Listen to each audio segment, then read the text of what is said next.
it's good to see the offense in our team run period, in our 7-on-7 periods, make the plays that we did. And then second half, with more third down situations, defense pretty much dominated that.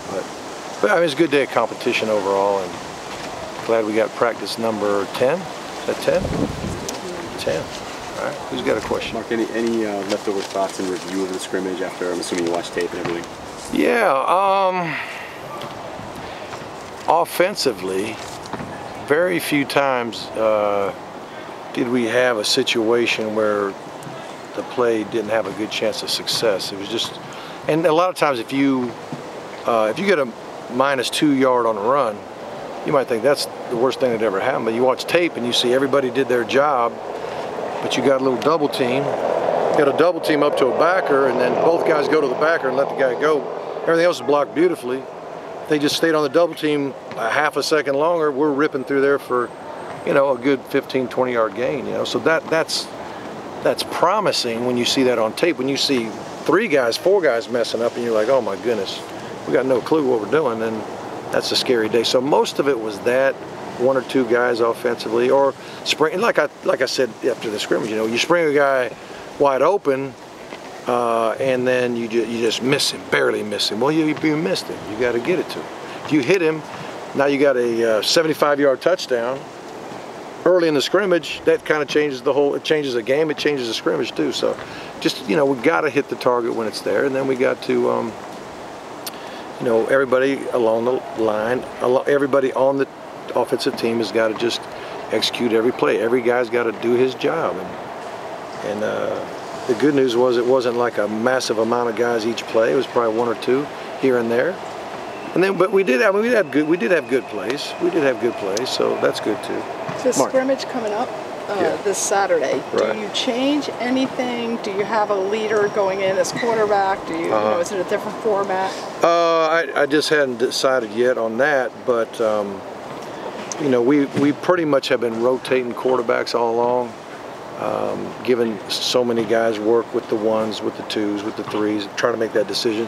Like today, for the first time, we gave Weldon a little bit of work with the 2 unit, and you know, it's different when you're in a huddle versus if you're in the huddle with a bunch of guys that are young and struggling along with you. It's not so bad. But when you go with the 2 unit and they're more mature, they know what they're doing better. And now you got to go in there and be the guy. It's tougher on him, and it showed a little bit today. But you got to little by little feed him until he's ready to go out there and compete. Mark, what's impressed you about Travis Homer, and do you have any clarity on Robert Burns to know if he'll be back by August for sure? You know, I don't know for sure. I think we believe that Robert will be back in plenty of time for the season. Travis is, you know, we spent more time pass protecting last scrimmage than running, and that's the thing that we got to make sure he can do well. I think he knows what to do now, and I think he knows how to do it, but he's still, you know, you've got to be physical even in pass protection, and I think people are still kind of bull rushing him a little bit. He's got to learn when to cut block in a scrimmage, and when to, you know, just man up and strike a guy and slow down his charge and run him past the quarterback. They usually have edge rushers. Every once in a while, you'll have a rusher that comes through the gap. That's your responsibility. Through the middle, and when I say a gap, there's usually a lineman or lineman. Here he comes in the gap. Well, you got to meet him at that line of scrimmage where you don't give him a lot of space. If you let him get through the gap and then you try to block him, he can go either way on you. He can run you over. So you got to learn who to block, and then you got to be able to, you know, do it well. And he's still learning how to do that. And with lack of depth there, has there been any thought at all in your mind of moving DJ Dallas to running back, or has he been so good at receiver that you just don't want to do that? If we didn't think Chalk was coming back, if we didn't think Burns was coming back, if we didn't think there was any hope of, you know, anybody else joining us, then he would probably be the first guy on the roster to do that. But at this point, we didn't want to jack him around, learn all this, and then go to receiver. We're trying to let him learn something. And we felt like if you're going to learn a position, receiver is one that's going to take more to refine. If you know, running back position, you tend to be able to teach that a little bit faster. It's a little bit less of a learning curve. So we're like, if we absolutely have to, by the first summer session, start training him as a running back, we can. And we've talked. he all along he's been like, whatever you ask me to do, Coach, I'll do. But our goal is not to do that. Our goal is not to do that. Mark, More questions, guys. I know he's on the defensive side of Yeah. the ball, but just what have you seen from Darian Owens just coming back off the injury and the confidence coming back? Yeah, it is. Little race by and little, his confidence is coming back. He's playing a little harder and faster and changing direction better. And it looked like he, you know, a year ago it almost looked like he was dragging that leg along with him. And now he's much more in sync with his gait and how he runs and how he moves and changes direction. So I'm really happy for him. Mark, can you give us an update on Jack Allison? Because Yeah. we didn't talk about that last Just- time, and yeah. your thought about. Yeah, Do you he's think he made the right he's got a bruised shoulder. Basically, you can call it, well, some people call it a bruise, some call it a strain. You know, so there's different ways to term it, but you know, when the shoulder separates, it comes apart. It did not come apart. Okay, it's bruised and it's sore, and he's already getting his range of motion back, which is good. And you know, so he.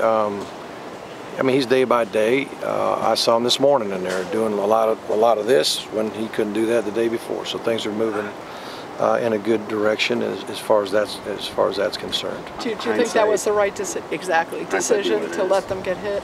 Would you let him get hit in the next Well, match, too? let's make everything clear. I don't ever want a guy to get hurt, but I mean, a cornerback can get hurt, a tackle can get hurt, a running back can get hurt, a receiver can get hurt. Everybody can get hurt in football.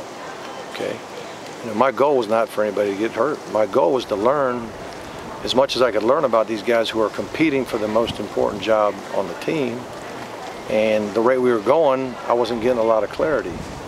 So if a quarterback can prove he has mobility or prove that he can stand in there and throw a strike when people are bearing down on him here and there, you know, that's part of football. If you're a pocket passer, you're going to get hit if you're in the pocket. If you run, you might get hit. I mean, it's just part of football. And so, you know, how do guys react to that? Protection's not good. Okay, protection's not good again. Next play, protection's perfect. Am I going to scramble around like a madman because I'm afraid my protection won't be good the next time? And there's so many things you could learn about a guy.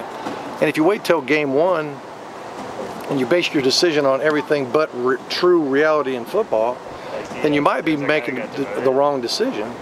Then the guy's in there and you find out, oh man, he can't really handle it when the bullets are flying. So you know, now I got to make a change after game one or after the first quarter. I'm like, oh my gosh, he can't handle it. You know, so yeah, I don't want to. I certainly don't want anybody to get hurt, but I felt like it was the best shot at me learning some of the things I needed to learn about these kids. Thanks, everybody. Thanks, Coach.